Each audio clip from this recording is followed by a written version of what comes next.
మీకు నచ్చినట్లయితే సబ్స్క్రైబ్ చేసుకోండి, ఇలా పక్కన బెల్ ఐకాన్ కూడా ప్రెస్ చేయండి. హాయ్ గైస్, అందరూ ఎలా ఉన్నారు? సో అందరితో మంచిగా ఉన్నారు అనుకుంటున్నాను. సో మనం ఇవాళ వీడియో పార్ట్ 2 అనమాట. So AP 10th tricks and tricks, ఓకేనా. సో ట్రిప్స్ ఇక్కడ మీరు ఫాలో అవ్వండి, మీకైతే మంచి మార్క్స్ వచ్చే అవకాశం ఉందన్నమాట, ఓకేనా. ఎవరైనా పార్ట్ 1 చూడకపోతే చూడండి, కింద డిస్క్రిప్షన్లో పెడతాను అనమాట, ఓకేనా. సో ఇది పార్ట్ 2లో మనం పార్ట్ 1 ఏం చెప్పుకున్నామంటే ఎగ్జామ్ టైంలో ఏం చేయాలని చెప్పుకున్నాం. సో పార్ట్ 2 మనం ఏం చెప్పుకుంటామంటే మీరు ఎట్లా ప్రిపేర్ అవ్వాలి, ఏం ప్రిపేర్ అవ్వాలి, ఓకేనా.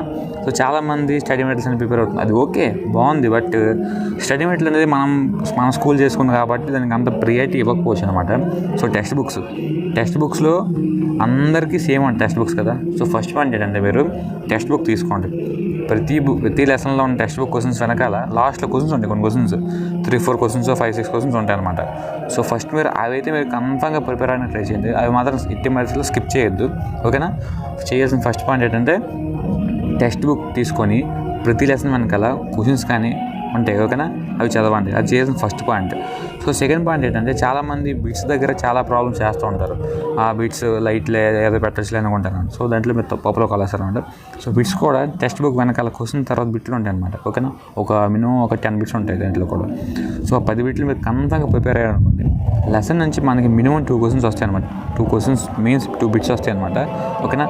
2 ఫిల్ ఇన్ ద బ్లాంక్స్ కన్ఫామ్గా వస్తాయి. అది మీరు డ్యామ్ షూర్గా చెప్తున్నా అయితే లెసన్ నుంచి మినిమం 2 వస్తాయి అనమాట. సో మీరు టెక్స్ట్ బుక్ వెనకాల ఉన్న బిట్స్ కానీ కన్ఫామ్గా ప్రిపేర్ అయితే మీరైతే 2 మల్టిపుల్ చాయిస్ క్వశ్చన్స్ని సింపుల్గా అయితే మీరు ఆన్సర్ చేయడానికి అయితే హోప్ ఉంటుంది అనమాట, ఓకేనా. ఫస్ట్ చేయాల్సిన పాయింట్ ఏంటంటే టెక్స్ట్ బుక్ వెనకాల క్వశ్చన్స్ ప్రిపేర్ అవ్వండి. సెకండ్ చేయాల్సిన పాయింట్ ఏంటంటే టెక్స్ట్ బుక్ వెనకాల ఫిల్ ఇన్ ద బ్లాంక్స్ కూడా ప్రిపేర్ అవ్వండి, ఓకేనా. సో థర్డ్ పాయింట్ ఏంటంటే మీరు వే ఆఫ్ స్టడీయింగ్ అనేది కొంచెం జాగ్రత్తగా ప్రిపేర్ అవ్వాలన్నమాట. మీరు ఎగ్జామ్ రాసేటప్పుడు మనకి అది క్వశ్చన్స్ మీద రావాలన్నమాట. కొన్ని క్వశ్చన్స్ డిఫికల్టీ కూడా ఉంటాయి కదా. సో డిఫికల్టీ క్వశ్చన్ మీరు ఎట్లా ఫేస్ చేసుకోవాలి, ఓకేనా.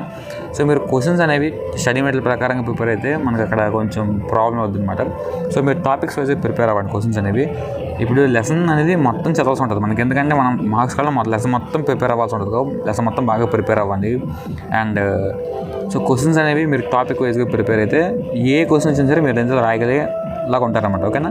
సో ఈ 3 టిప్స్ అనేవి చాలా బాగా ఫాలో అవ్వండి. సో నెక్స్ట్ పార్ట్ 3 వస్తుంది. ఆ పార్ట్ 3లో మనం ఎగ్జామ్లో ఎంత మార్క్స్ ఇస్తే మనం సేఫ్ సైడ్ ఉంటాం, ఓకేనా. ఎంత మార్క్స్ ఇస్తే ఎన్ని వస్తాయి, సో సబ్జెక్ట్కి ఎంత రావాలి, ఓకేనా, మొత్తం చెప్పుకున్నాం అన్నమాట, ఓకేనా. So thank you, bye.